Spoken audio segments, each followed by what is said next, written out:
नमस्कार मित्रों। इन कर्मों की वजह से व्यक्ति को अगले जन्म में बनना पड़ता है स्त्री। गरुड़ पुराण के जन्म मरण से लेकर अगले जन्म तक की तमाम बातों का जिक्र किया गया है। यहाँ जानिए कि किन किन स्थितियों में एक पुरुष को अगले जन्म में स्त्री का शरीर धारण करना पड़ता है। गीता में भगवान श्री कृष्ण ने कहा है कि आत्मा अजय और अमर है। जिस तरह से व्यक्ति अपने वस्त्रों को बदलता है, आत्मा उसी तरह से नए जन्म लेकर अपने शरीर बदलती है।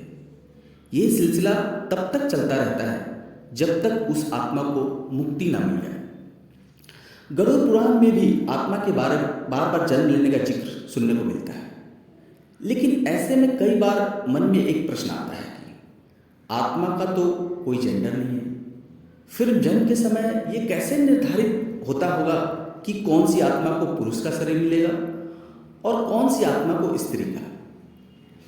इसके अलावा जो आत्मा वर्तमान में पुरुष शरीर में है, वो क्या अगले जन्म में भी पुरुष ही बनेगी या उसे स्त्री का शरीर भी मिल सकता है? इन सभी सवालों के जवाब भी गरुड़ पुराण में देखने को मिलता है। आइए आपको बताते हैं इसके बारे में। दो स्थितियों में पुरुष को अगले जन्म में बनना पड़ता है स्त्री। पहला, गरुड़ पुराण के अनुसार जब आत्मा को नया जन्म मिलता है तो जन्म पुरुष का हो या स्त्री का, आत्मा को उस शरीर के अनुरूप व्यवहार में ढलकर अपना कर्म करना होता है। शरीर के जरिए कर्म करने ही एक आत्मा को अपने जन्म के उद्देश्य को सार्थक भी बना सकती है और निरर्थक भी। अच्छे कर्म करके आत्मा मुक्ति के मार्ग की ओर अग्रसर हो जाती है और बुरे कर्म करके अपनी स्थितियों को भविष्य में बदतर बना सकती है। यदि कोई पुरुष महिलाओं वाला आचरण करता है, स्वभाव में महिलाओं वाली आदतें ले आता है या वही काम करना चाहता है जो एक महिला को करना चाहिए, तो ऐसे पुरुष की आत्मा अगले जन्म में स्त्री का शरीर धारण करती है।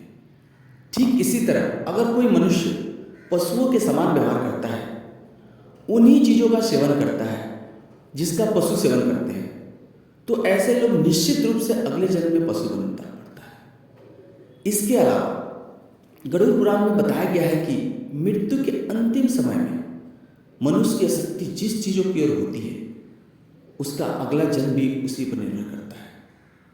यदि कोई व्यक्ति मृत्यु के अंतिम क्षण में किसी स्त्री को याद करते हुए प्राण त्यागता है, तो उसे अगले जन्म में स्त्री बनना पड़ता है।